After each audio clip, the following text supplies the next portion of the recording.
Hello, it's some dust or something. I'm here today to talk about the Suchomimus in Path of Titans. The Suchomimus for a long time has been a sleeper pick for people, though it's been commonly overlooked in the history of the game. If you wanted something that hit super hard in the water, you would go with something like a Spino or a Deinonychus, and if you wanted something speedy in the water, you'd go for like a Conch or more recently a Megalania. Of course, the Sucho was great because it could outspeed those heavy apexes onto the land, and it generally outperformed water dinos. But for the most part, people kind of overlooked it. It was just kind of in between, the same way that Albertoceratops is in between like Eo and Sty. However, there have been some changes to the game recently, and specifically to the Sucho here, that have made this thing insane. This is legitimately an apex killer now, and in my opinion, one of the best possible semi-aquatic playables in the entire game. So I'm going to talk about it. I'm going to give you everything you need to know about the Suchomimus, and if that sounds interesting to you, then I hope you'll stick with me. Thanks for watching. So we've covered that the Suchomimus, one of the big things about it is that it's semi-aquatic, able to go on land and in water.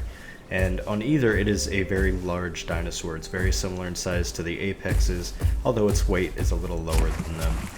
Don't let that fool you though. You can actually move at a pretty decent speed on land, which is fantastic for both escaping into the water from fights maybe you're not so confident about, or for chasing down your prey. You have a very similar sprint speed to something like the Lambio I just covered, so it's not too bad at all, especially considering that you're one of the larger dinosaurs in the official roster. So it's plenty good at traveling on land. Now how is it in the water? Well, the answer is the Sucho does just fine in the water. As a semi-aquatic, it regens its stamina whenever it's not sprinting in the water. You're able to dive and catch fish, your sprint speed is pretty good, and if it's not fast enough for you, you can of course pick a subspecies that increases your water speed, as well as multiple abilities that increase your turning speed and sprint speed in the water. So in my opinion, the Sucho does just fine as an aquatic as well as a terrestrial dino.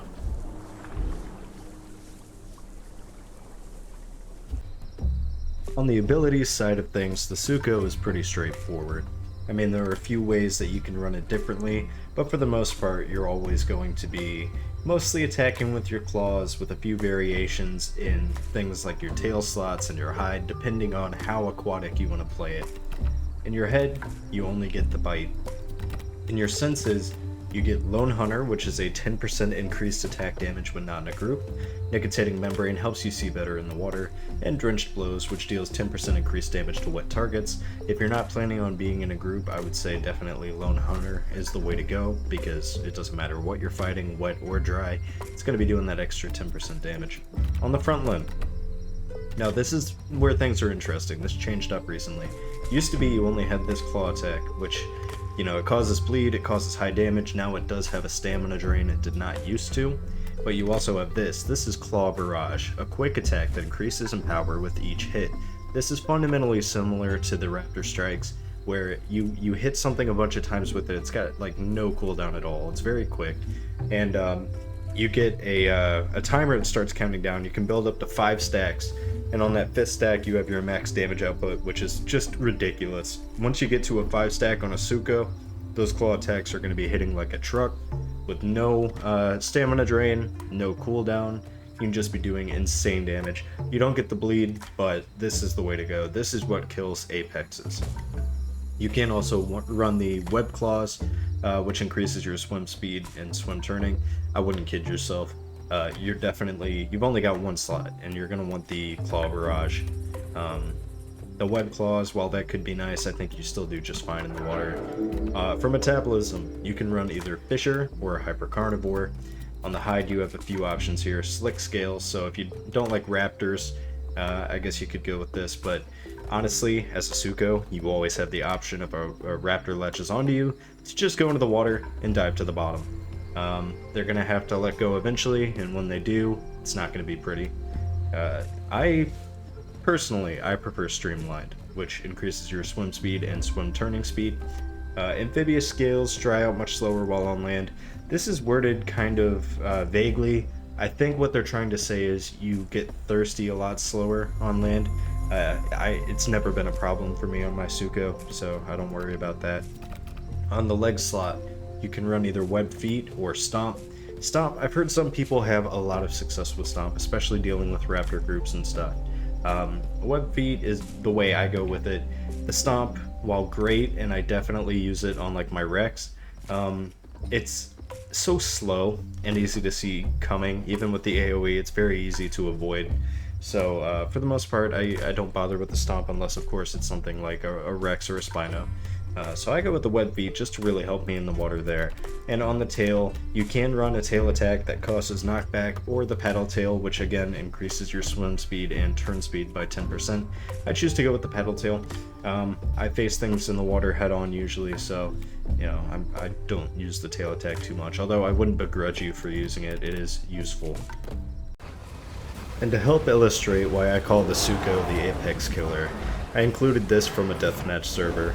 I just came out, and this Rex was pretty high on health. I reckon he probably had 3/4 of his health.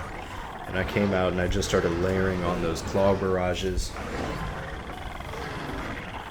So there he goes.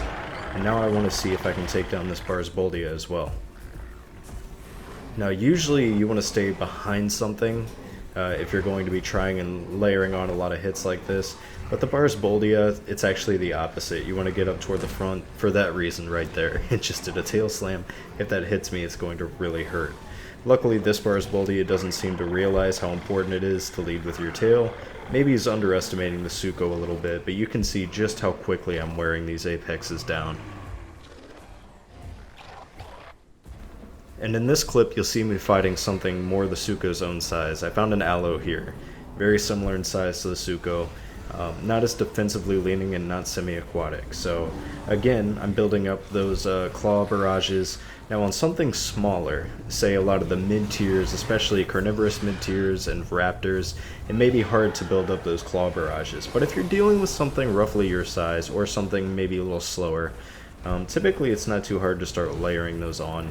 Here comes the Pycno, again a similarly sized carnivore, and just watch this.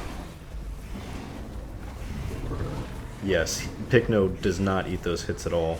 And now I'm going to finish up this Aloe. And yeah, I've still got 3/4 of my health after that. The Sucho is just really, really good. The only problem, like I said, is hitting these smaller guys. For raptors, I don't even bother with the claw barrage because it's so important to build up your 5-stack before really getting into your damage output. So right there you can see me using my bite attack, and that's really the only time I would use it, is for something small like a raptor where it's not going to matter that much anyway.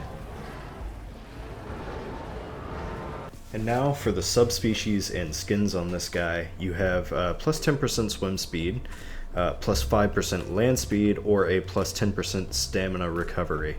I personally prefer the swim speed, and for skins you've got, of course, your default, your Crido, Redback, Redneck, Backer, Yellow Belly, Storm, Rippled, Milkshake, Snakehead,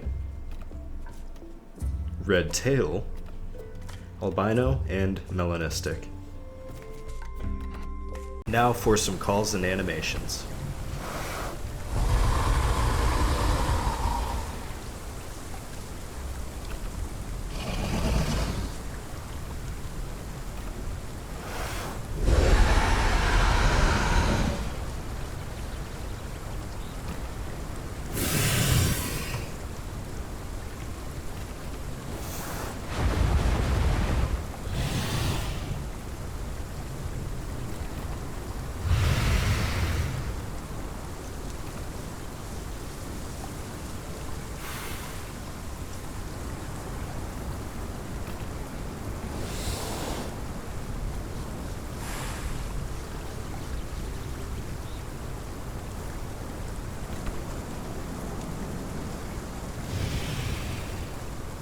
So what are my final thoughts on the Suchomimus? Well, I love this thing. Obviously it can punch up to apexes with very little need for practice, really, as long as you know what areas to avoid and what areas to hit. It's very simple. You can also take care of smaller things if you do choose to run either a tail attack or a stomp. Not that I'm running either one of those, but those would help certainly. Being amphibious is always a huge deal, and I think that both on land and in the water, the Suchomimus does just fine. This is another one that, like Lambio, I think can be enjoyed by all sorts of players, but I think that about does it for the Suchomimus in Path of Titans, so thank you all so much for watching. I do hope you enjoyed, and have a great day.